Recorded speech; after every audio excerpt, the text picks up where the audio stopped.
So what do we model in times of great trial, in struggles? What is our model?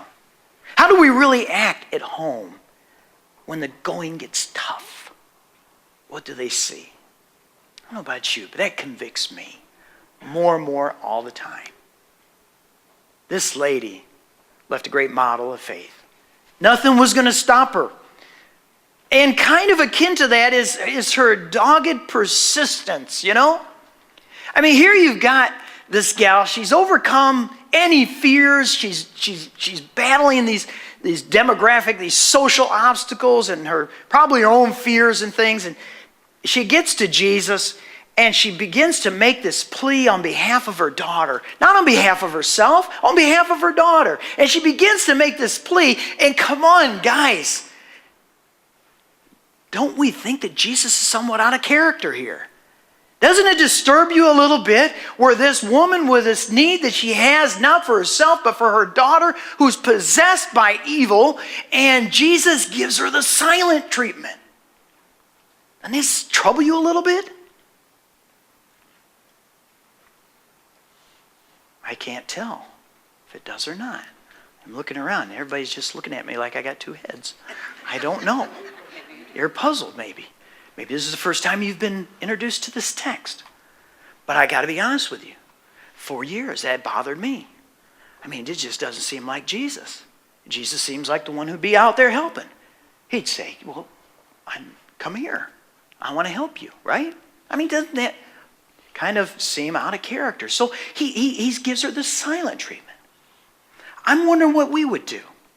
We've heard about this Jesus, this great man of love and miracle worker and so on, and we come to him and we're saying in very good way, Lord, Son of David, messianic term, by the way. Somehow she's figured out some of this Jewish culture thing, and I need your help. He doesn't even answer her. What would you do? Well, he's ignoring me. Forget him. And she'd leave. I know there's many times I would have done that too because of my sinful pride. Won't talk to me, huh? How many things will put you off? Whether it's at church, of course we're talking kind of a churchy situation here. What would put you off? Tick you off. Be ready to go. Be ready to leave. Give up. This is for her daughter. She ain't giving up. So Jesus gives her the silent treatment, right? So what does she do? She goes and starts nagging the disciples. To the point where the disciples are like, oh Lord, do something. This woman's driving us crazy. This woman's nagging us. She's dogging us. And I don't know how long this period of time is. It doesn't tell us. You know, it may have gone on for days. Over and over again, she's dogging the disciples. So the disciples, are they concerned about this woman? No, they could care less. They're just tired of hearing her nag. Lord, do something because this woman, she's really getting on our nerves. And Jesus comes out with this statement, this statement of the priority of Israel. That I was sent only to the lost sheep of Israel. It's a true statement, isn't it? He came to the lost sheep of Israel. All of Israel is going to be saved. There's this priority of Israel. Now she's listening to that. Another opportunity where she could say, well, it's not for me. I guess I'm out of here. Sorry, honey. It's not for us. No, she doesn't. She continues on, and to where she goes. And she says, Lord, help me. Now, come on, you guys be honest with me right now. The next statement Jesus makes, doesn't that bug you a little bit? It's not right for me. I don't know if he's even looking at her. I don't know what's going on, but he says it's not right for me to take what belongs to the children and give it to dogs. Any of you appreciate being called a dog? This is what's really cool, and this whole thing is starting to hinge on this statement right here, because let's just admit it, that just seems so out of character for our thoughts of how Jesus would be. It seems like he's basically calling her a dog. Again, what would you do?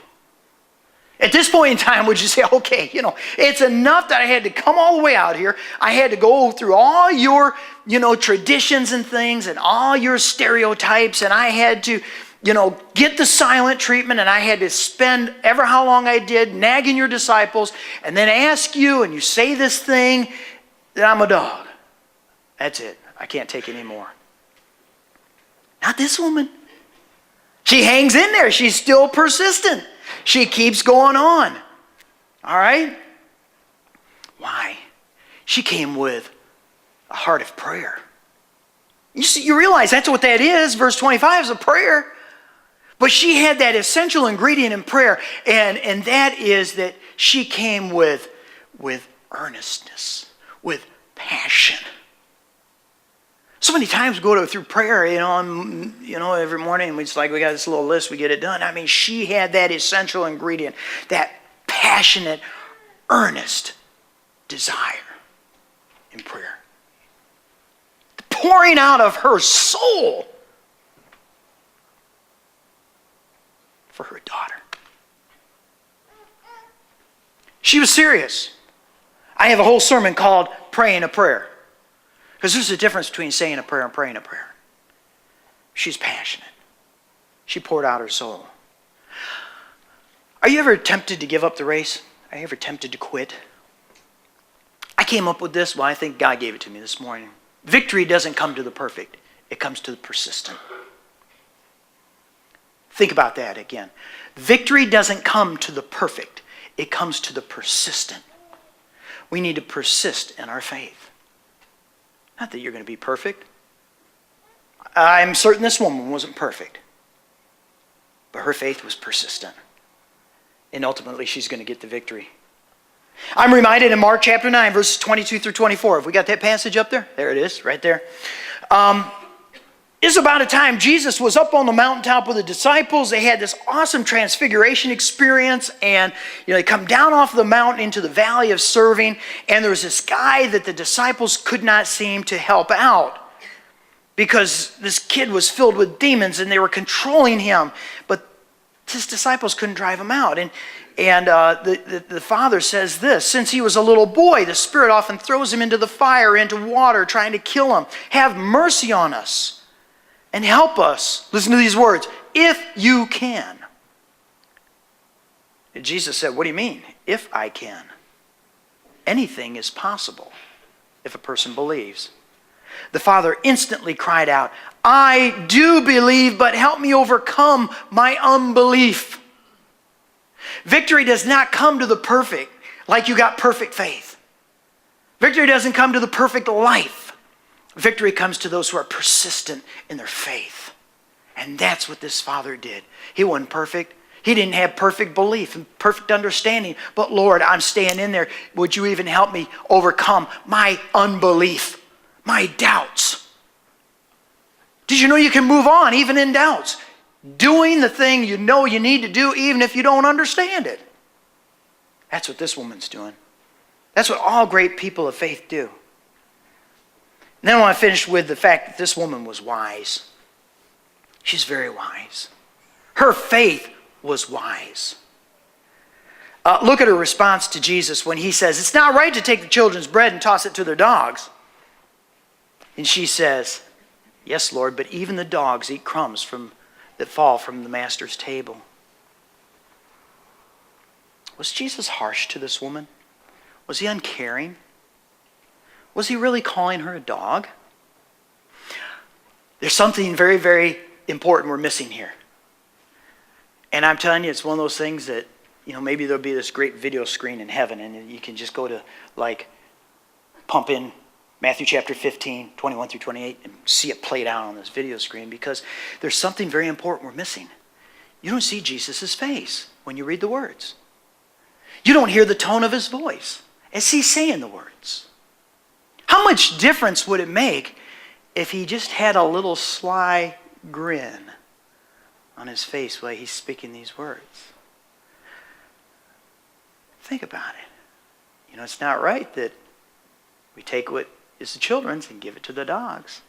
And her grinning back saying, but even the dogs get what fall from the table. And just a difference in a tone